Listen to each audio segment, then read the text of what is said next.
नमस्कार सभी साथियों के लिए। जय हिंद, वंदे मातरम। उम्मीद करते हैं आप सभी बहुत बढ़िया होंगे। देखिएगा, प्री वीएसटीसी या फिर पीटेट की हम तैयारी करवा रहे हैं आप लोगों के लिए। राजस्थान जीके में आपको प्रतिदिन 9 बजे पढ़ाता हूं और टीचर एप्टीट्यूड यानी शिक्षण अभिरुचि आपके लिए मैं सुबह 10 बजे। तो आप लोग दोनों टाइम्स रेडी रहिएगा और मैं जहां तक उम्मीद करूंगा आप लोगों के लिए 400 से लेकर के 430 नंबर तक मेरी दिलाने की कोशिश रहेगी। इन दो सब्जेक्टों के अंतर्गत अच्छा स्कोपिंग करना है आप लोगों को और भी क्लास में लगाने की कोशिश करूँगा जितना जल्दी हो सकेगा। आपके पास काफ़ी टाइम है तैयारी करने के लिए, ठीक है ना। तो आप लोग मन से पढ़ाई कीजिएगा। आप लोग 2 महीने में एसटीसी को क्रैक कर सकते हैं, बिल्कुल, ठीक है ना। तो चलिए, और मैं आपको आज उन क्वेश्चनों को बताऊंगा जो 61 नंबर से लेकर के 90 नंबर तक, ठीक है ना। मैंने आपको ऑलरेडी 2 वीडियो डाल चुके हैं और उसमें 1 से लेकर के 23, उसके बाद 31 से लेकर के 60, यानी आज हमारा तीसरा मॉडल टेस्ट है 61 से लेकर के 90 नंबर तक। तो ज़रूर देखिएगा इन क्वेश्चंस को। मैंने शुरू से ही उन क्वेश्चनों को रिपीटेशन किया है जो आज से बहुत दिन पहले, लगभग 10-10 साल पहले बहुत ही सिंपल पेपर आता था प्री एसटीसी का और पीटीईटी का। तो उन क्वेश्चनों को भी मैंने इन 5000 क्वेश्चन की सीरीज़ के अंतर्गत शामिल किया है। वैसे आजकल ये क्वेश्चन बहुत ही सिंपल हो चुके हैं, फिर भी हम उनको एक बार रिवीजन कर लेंगे। चलिए, आपके लिए क्वेश्चन नंबर 61 ये है, बताइएगा कि राजस्थान में नव विवाहिताओं और बालिकाओं के द्वारा मनाए जाने वाला त्यौहार कौन सा है? गणगौर, तीज, दशहरा या उपरोक्त सभी? बताइए जल्दी से क्या होगा। तो 61 क्वेश्चन का राइट आंसर चला जाएगा आपका ऑप्शन बी के साथ, तीज, ठीक है ना। जो तीज है राजस्थान में, जो नव वधुएं होती हैं, नई दुल्हन होती हैं और बालिकाएं जो होती है उनके माध्यम से ये त्यौहार मनाया जाता है। तो वो तीज आपका राइट आंसर चला जाएगा, ठीक है। ऑप्शन आपका बी राइट हो जाएगा यहाँ पर। क्वेश्चन नंबर अगला है, देखिए, बताइए बौद्ध क्या मनाते हैं? बौद्ध क्या मनाते हैं? बुद्ध जयंती, बुद्ध निर्माण दिवस या बुद्ध पूर्णिमा या उपरोक्त सभी? केवल आपको राइट आंसर बताना है। वैसे तो ये सारे ऑप्शन जो आपको दिखाई दे रहे हैं लगभग सही से ही होंगे, लेकिन याद रखें आप लोग, जो राइट आंसर चला जाएगा वो आपका ऑप्शन नंबर बी के साथ चला जाएगा, बुद्ध निर्माण दिवस। कारण क्या है इसका? कारण ये है कि उस दिन भगवान बुद्ध को मोक्ष की प्राप्ति हुई थी, इसीलिए उसको बुद्ध निर्वाण दिवस मनाया जाता है। और निर्वाण का मतलब होता है मोक्ष, सीधे सीधे शब्दों में, यानी स्वर्गवास। हिंदू धर्म के अंतर्गत स्वर्गवास बोलते हैं और बुद्ध धर्म के अनुयायी उसको निर्वाण बोलते हैं, यानी मोक्ष की प्राप्ति भगवान बुद्ध को इसी ही दिन हुई थी, ठीक है। बुद्ध निर्वाण दिवस के रूप में मनाते हैं। नेक्स्ट क्वेश्चन है आप लोगों के लिए, बताइए राजस्थान के किस जिले में दिलवाड़ा मंदिर? दिलवाड़ा का मतलब याद रखें आप लोग, यहाँ पर जैन मंदिर है दिलवाड़ा के। तो बताइएगा ये दिलवाड़ा जो मंदिर है वो राजस्थान के किस जिले में आता है? उदयपुर, बूंदी, सिरोही या करौली? बिल्कुल हम बारीकी से तैयारी करेंगे, शुरू से ही तैयारी करेंगे। हालांकि मैं आपको ये मॉक टेस्ट जो करवा रहा हूँ वो मॉक टेस्ट आपके लिए काफ़ी ज़्यादा हेल्पफुल रहेंगे, ठीक है। ये मेरी खुद की मेहनत है और इस मेहनत के बलबूते पर मैंने जिन क्वेश्चनों को रिपीटेशन के अंतर्गत पढ़ा था, 2018 की एसटीसी मेरी क्लियर हुई थी और उस एसटीसी के अंतर्गत मैंने 438 नंबर गेन किए थे, ठीक है ना। तो मेरा भी एक डिसाइड ये है कि आप लोगों को भी अच्छी मेहनत करवाएं, आप लोगों के लिए मेरा नॉलेज बटोरता रहूं, तो आप लोग भी इसका ज़रूर फ़ायदा उठाइएगा। तो क्वेश्चन नंबर 63 का आंसर चला जाएगा आपका ऑप्शन सी के साथ में। याद रखेंगे सभी दोस्त कि जो राजस्थान में दिलवाड़ा का मंदिर है वो सिरोही के अंतर्गत है। दिलवाड़ा का मंदिर कहाँ है? सिरोही जिले में। क्लियर। अगला क्वेश्चन देखिए, बताइए क्या होगा इसका राइट आंसर। 64 का राइट आंसर बताइए। अभी मैंने क्वेश्चन नंबर 63 जो पूछा था, वो जो मंदिर है वो किस धर्म के अनुयायियों का धार्मिक स्थल है? यानी दिलवाड़ा का जो मंदिर है वो किस धर्म के अनुयायियों का धार्मिक स्थल है? हिंदुओं का, बौद्ध धर्म का, जैनियों का या पारसियों का? और मैंने 63 क्वेश्चन के अंतर्गत इसका आंसर भी बोल दिया था, तो सभी याद कर लें इसको, ठीक है ना। देलवाड़ा है वो जैनियों के लिए ज़्यादा प्रसिद्ध है, इसीलिए तो उसको देलवाड़ा का जैन मंदिर बोलते हैं, ठीक है। आपका राइट आंसर चला जाएगा ऑप्शन सी। नेक्स्ट क्वेश्चन देखिए, बताइए कुल देवी बाण माता की आराधना राजस्थान में कहाँ पर होती है? बताइएगा जल्दी। जो कुल देवी बाण माता है उसकी आराधना राजस्थान में कहाँ पर होती है? जयपुर, मेवाड़, बीकानेर या हड़ौती?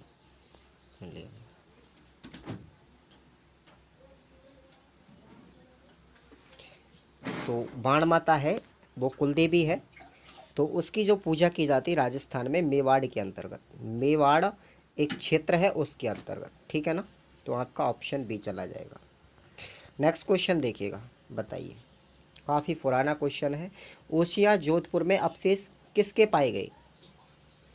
100 के ऊपर जैन ब्राह्मण मंदिर के, बौद्ध विहारों के, विष्णु मंदिर के या शाही महलों के?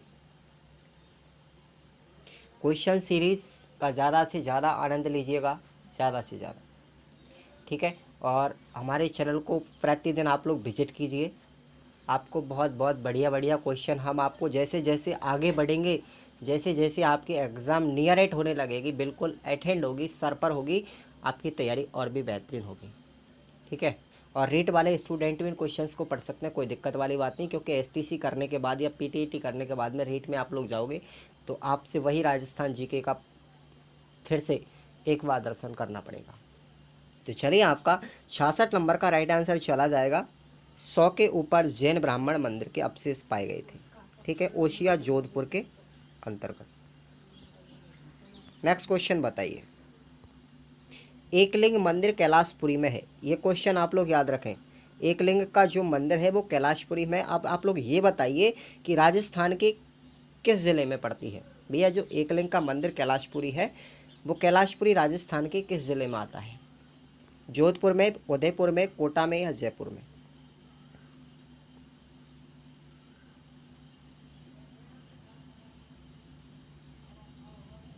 तो ऐसे क्वेश्चन काफ़ी बार आते हैं।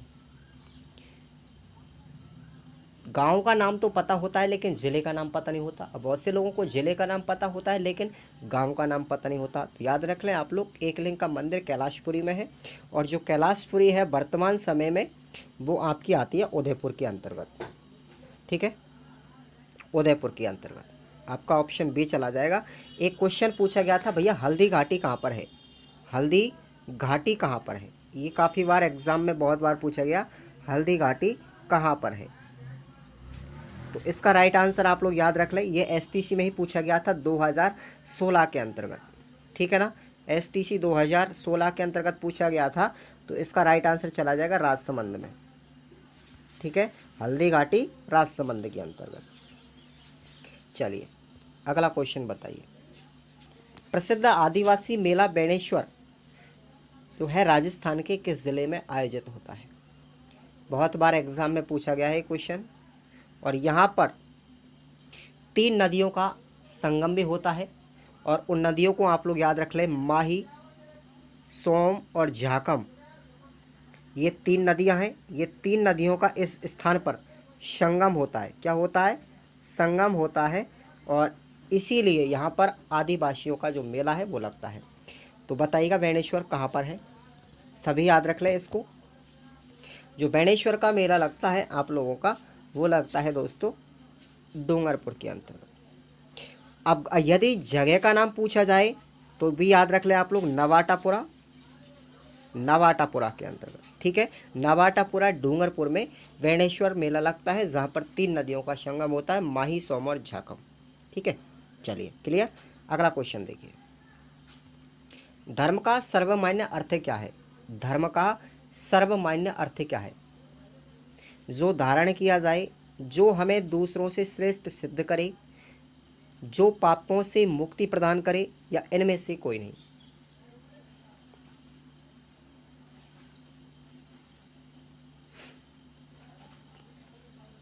तो याद रखें, धर्म का मतलब होता है धारण करना, ठीक है। धर्म का मतलब जो धारण किया जा सके, ठीक है, उसी को क्या बोलते हैं, धर्म कहते हैं। अगला क्वेश्चन देखिए, राजस्थान में धार्मिकता की प्रवृत्ति अपेक्षाकृत अधिक रही है, इसका कारण क्या है। वैसे तो हमारा देश जो है उसमें एकता में भी अनेकता पाई गई है। संगठन के तौर पर पूरा भारत देश एक है, लेकिन फिर भी यहाँ पर अलग अलग संस्कृतियों और अलग अलग धर्मों के लोग निवास करते हैं। वैसा ही कुछ राजस्थान में है, यहाँ पर भिन्न भिन्न संस्कृति के लोग भी रहते हैं, भिन्न भिन्न भाषाएं और बोलियां बोली जाती हैं राजस्थान के अंतर्गत भी। तो ये बताना है आपको कि धार्मिकता की प्रवृत्ति अपेक्षाकृत अधिक रही है, इसका कारण क्या है राजस्थान में। कारण ये था कि जो राज्य की लोक कला संस्कृति थी, जो राज्य की लोक कला संस्कृति थी, वहाँ की परंपराएं थी, वहाँ के जो रीति रिवाज थे, उनको किससे जोड़ दिया गया था, धर्म से जोड़ दिया गया था। इसीलिए ठीक है ना, यहाँ पर ये धार्मिकता ज़्यादा प्रचलित हो गई। नेक्स्ट क्वेश्चन देखिए 671, राजस्थान में किस धर्म को मानने वाले लोग सबसे ज़्यादा संख्या में हैं। मुसलमान, हिंदू धर्म के लोग, जैन धर्म के लोग या उपरोक्त सभी। बताइए राजस्थान में कौन से ज़्यादा धर्म के लोग हैं।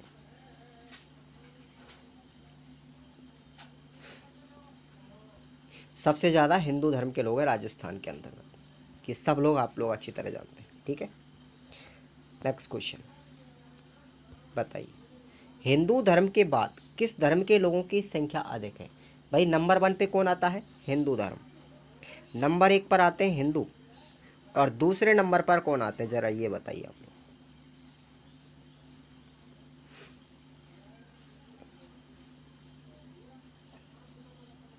याद रखें आप लोग, ये भी राइट आंसर चला जाएगा आपका मुसलमान। ठीक है, आपका ऑप्शन बी चला जाएगा, मुसलमान दूसरे नंबर पर आते हैं। ठीक है ना, इनकी संख्या राजस्थान में दूसरे नंबर पर है। अगला क्वेश्चन देखिए, बहुत स्लो करवा रहा हूँ, कोई दिक्कत नहीं है। निम्न में से फारसी लोग किसके उपासक हैं। बताइए फारसी लोग जो है किसकी पूजा करते हैं, चंद्रमा की, सूर्य की, शक्ति की या पृथ्वी की।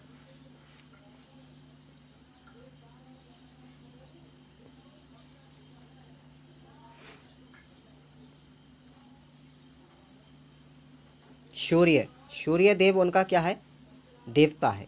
किसका, फारसी लोगों का।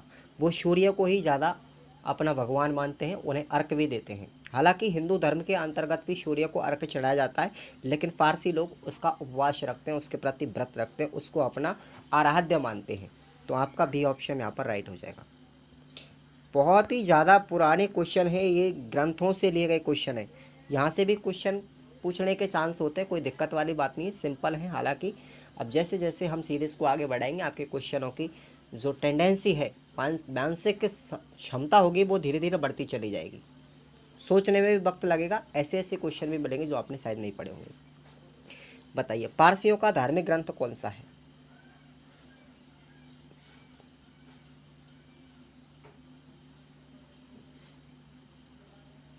पारसियों का तो याद रख लें आप लोग, उनका जो धार्मिक ग्रंथ है, ये शायद ही आप पहली बार नाम सुनोगे, जैन अवेस्ता।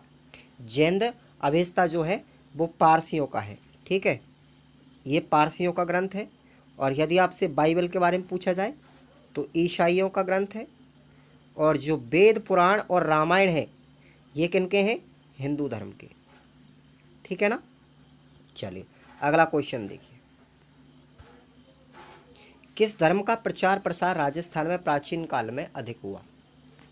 इस्लाम धर्म का, जैन धर्म का, वैदिक धर्म का या उपरोक्त सभी।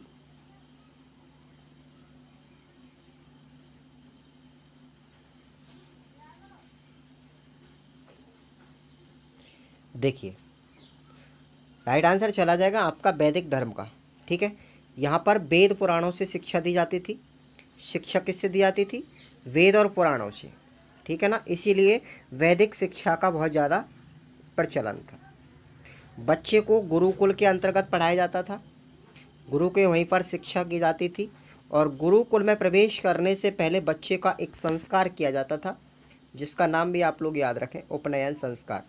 ठीक है, यह आपके बच्चे के 16 संस्कारों के अंतर्गत भी एक शिक्षा प्राप्त करने का एक संस्कार है, जो प्राचीन समय में वैदिक शिक्षा के अंतर्गत बच्चे को गुरुकुल में प्रवेश करने के दौरान उपनयन संस्कार किया जाता था। तो ये क्वेश्चन भी काफ़ी बार एसटीसी के अंतर्गत पूछा गया है। अगला क्वेश्चन देखिए, बताइए कौन सा धर्म सनातन धर्म है? कौन सा धर्म सनातन धर्म है? सिख धर्म, हिंदू धर्म, मानव धर्म या जैन धर्म?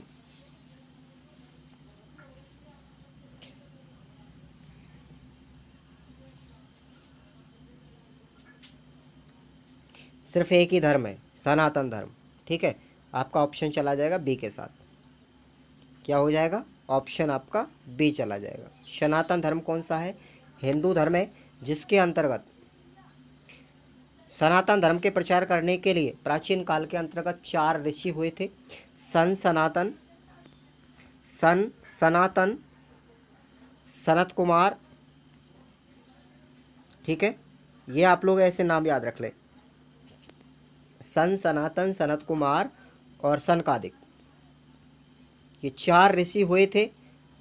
ठीक है, किसमें? सतयुग के अंतर्गत। तो उस समय इन्होंने सनातन धर्म की स्थापना की थी पृथ्वी पर सबसे पहले, इसीलिए हिंदू धर्म इस धर्म को मानता है, सनातन धर्म। ठीक है, चलिए अगला क्वेश्चन देखिए। निम्न में से राजस्थान में सियाओं का पवित्र स्थल कौन सा है? याद रख लें आप लोग, जो सिया ये एक मुस्लिम जो संप्रदाय है उसकी एक शाखा है, और दूसरी शाखा है सुन्नी। पहली कौन सी है? सिया, और दूसरी है सुन्नी। ये 2 इसके संप्रदाय हैं, किसके? मुस्लिम संप्रदाय की। ये 2 उपशाखाएं हैं। और याद रख लें आप लोग इस चीज़ को कि जो सियाओं का पवित्र स्थल है वो अपना कौन सा है? तारागढ़। ठीक है, तारागढ़ है, और ये तारागढ़ जो है अपना, ये पड़ता है अजमेर के अंतर्गत, तारागढ़। ठीक है, एक दुर्ग का नाम भी है। और यदि एक तारागढ़ की बात की जाए, तारागढ़ की बूंदी में भी है वो तारागढ़ का दुर्ग एक।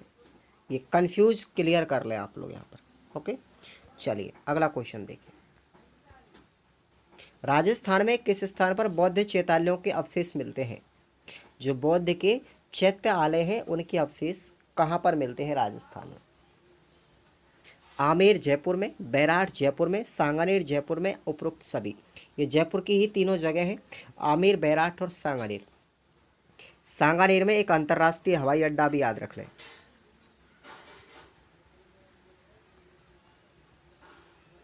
ये हवाई अड्डा एक अंतर्राष्ट्रीय हवाई अड्डा है राजस्थान का एकमात्र, सांगानेर जयपुर। जो भी मुझे आएगा याद मैं आपको क्लियर कर दूंगा। और आमेर का ये किला है, ये सभी आप लोग जानते होंगे। बैराठ सभ्यता का निर्माण भी यदि आपसे पूछा जाए तो कहाँ पर हुआ था? जयपुर में ही हुआ था। तो बताइए बौद्ध चैत्यालयों के अवशेष कहाँ पर मिलते हैं? वो आप लोग सभी याद रखें, बैराठ के अंतर्गत ही। कहाँ पर? बैराठ के अंतर्गत। ऑप्शन बी चला जाएगा। अगला क्वेश्चन देखिए। राजस्थान के रामानुजाचार्य किस धर्म के अनुयायी थे? राजस्थान के रामानुजाचार्य किस धर्म के अनुयायी थे? वैष्णव धर्म के, अद्वैतवाद धर्म के, या फिर द्वैतवाद के? इनमें से कोई नहीं। चलिए, सभी जानते होंगे लगभग, और नहीं जानते हैं तो सब याद कर लीजिएगा। जो रामानुजाचार्य थे वो वैष्णव धर्म के अनुयायी थे। क्लियर? ऑप्शन आपका चला जाएगा ए के साथ। अगला क्वेश्चन देखिए, बताइएगा इस्लाम धर्म का पवित्र ग्रंथ कौन सा है? सभी अच्छी तरीके से जानते हैं, मैंने आपको बता भी दिया है कि भैया बाइबल किसका है? ईसाइयों का। ठीक है, कुरान किसका है? ये मुसलमान का है। ठीक है, मुस्लिम या इस्लाम। और वेद किसका है? हिंदू का। तो आपका राइट आंसर चला जाएगा कुरान के साथ, बी ऑप्शन। चलिए नेक्स्ट क्वेश्चन देखिए, बताइएगा निम्न में से किसको भागवत मत कहते हैं? भागवत मत पूछा है आपसे, किसको कहते हैं? निम्बार्क को, जैन धर्म को, वैष्णव मत को, या बल्लभ को?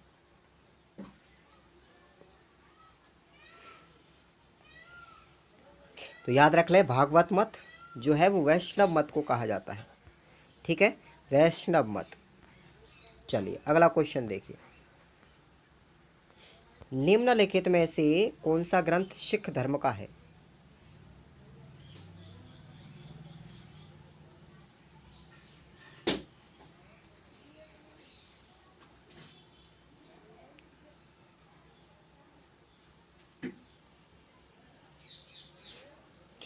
राइट आंसर चला जाएगा गुरु ग्रंथ साहिब। ठीक है, गुरु ग्रंथ साहिब सिख का एक प्रसिद्ध ग्रंथ है, प्रमुख ग्रंथ है, याद रख लें, गुरु ग्रंथ साहिब। चलिए अगला क्वेश्चन देखिए, बताइए क्या होगा इसका राइट आंसर। राजस्थान के किस जिले में ईसाई धर्मावलंबियों की संख्या सबसे अधिक है? ईसाई धर्म के लोग सबसे ज़्यादा राजस्थान में किस जिले में निवास करते हैं? पाली में, जयपुर में, अजमेर में या कोटा में?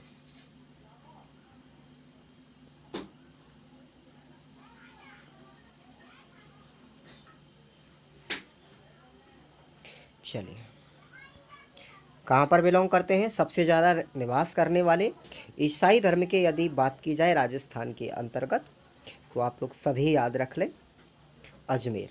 कहाँ पर है? अजमेर के अंतर्गत। चलिए अगला क्वेश्चन देखिए, पारसी धर्म के लोग निम्न में से किस देवता की पूजा करते हैं? फारसी धर्म के लोग निम्न में से किस देवता की पूजा करते हैं? विष्णु की, सूर्य अथवा अग्नि की, इंद्र की या वरुण की? 84 का राइट आंसर चला जाएगा आपका ऑप्शन नंबर बी। ठीक है, सूर्य तथा अग्नि की फारसी धर्म के लोग क्या करते हैं? पूजा करते हैं, उसको अपना आराध्य मानते हैं, उसको अपना भगवान मानते हैं, उसको देवता मानते हैं। ठीक है, चलिए अगला क्वेश्चन देखिए, क्वेश्चन नंबर 85। राजस्थान के किन जिलों में बौद्ध अनुयायियों का संकेंद्रण अधिक है? बताइए। क्वेश्चन धर्म से संबंधित है हालांकि, लेकिन बहुत से जवाब नहीं दे पाते, उसकी टेंशन मत लीजिएगा। आप लोग हमारे चैनल से पढ़िएगा, क्वेश्चन को बहुत बारीकी से आपको समझाएंगे, बहुत अंदर तक क्वेश्चन को समझाएंगे, और जहाँ तक हमारी कोशिश रहेगी प्रत्येक क्वेश्चन को क्लियर करने के लिए। हालांकि बहुत कुछ होता है, ठीक है, लेकिन फ़िलहाल में मेरे पास में पेन टाइप नहीं है, इस वजह से आप लोगों का जितना ज़्यादा सपोर्ट रहेगा, हम भी बहुत सारी चीज़ें मटेरियल्स लाने के लिए टीचिंग एड्स लाएंगे, और ये आप लोगों का ही कमाल होगा। आप लोग ज़्यादा से ज़्यादा हमारे यूट्यूब चैनल का सपोर्ट कीजिएगा, प्यार दीजिएगा। चलिए, तो भैया बौद्ध जो धर्म के अनुयायी हैं उनका सबसे ज़्यादा संकेंद्रण अगर रहा है, तो आप लोग ये चीज़ याद रख लें, अजमेर और जयपुर में। अजमेर और जयपुर के अंतर्गत बौद्ध धर्म के अनुयायी सर्वाधिक मात्रा में पाए जाते हैं या निवास करते हैं। ठीक है, नेक्स्ट क्वेश्चन देखिए, क्वेश्चन नंबर 86। बताइए, सभी जानते होंगे, निम्न में से राजस्थान में किस जिले में दरगाह शरीफ है? क्वेश्चन को थोड़ा सा बदला गया है, दरगाह शरीफ, नवाज दरगाह शरीफ। क्लियर, ये लिख ले आप लोगों ने, अब तो समझ गए होंगे।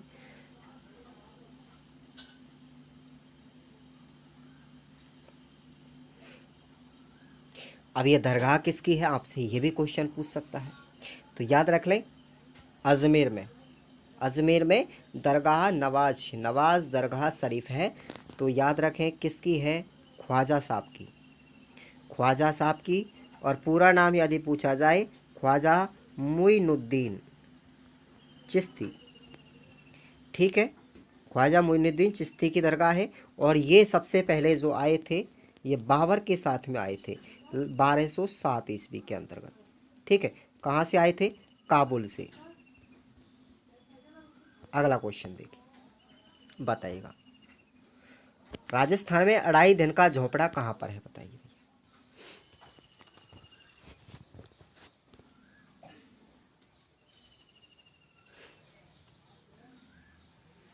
और किसके द्वारा बनवाया गया था, ये भी आप लोग याद रख लें। अढ़ाई दिन का झोपड़ा है वो अजमेर के अंतर्गत है। किसके द्वारा बनवाया गया था? मोहम्मद बिन तुगलक के द्वारा, मोहम्मद बिन तुगलक के द्वारा।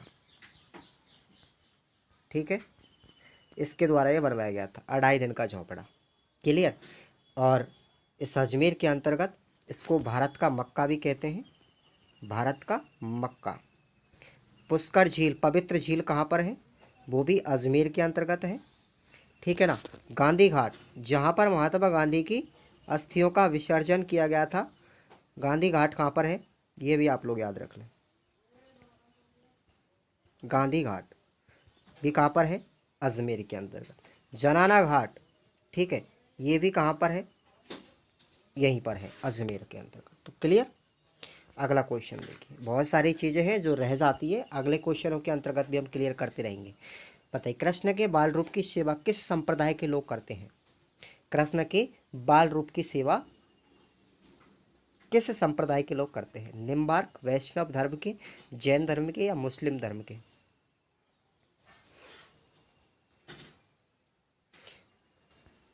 कौन करते हैं? वैष्णव धर्म के कृष्ण के क्या हैं? उपासक हैं, कृष्ण के बाल रूप की पूजा करते हैं। आपका राइट आंसर बी चला जाएगा। अगला क्वेश्चन देखिए, बताइए इस्लाम धर्म के प्रवर्तक कौन थे? बताइए इस्लाम धर्म की स्थापना सबसे पहले किन्होंने की थी?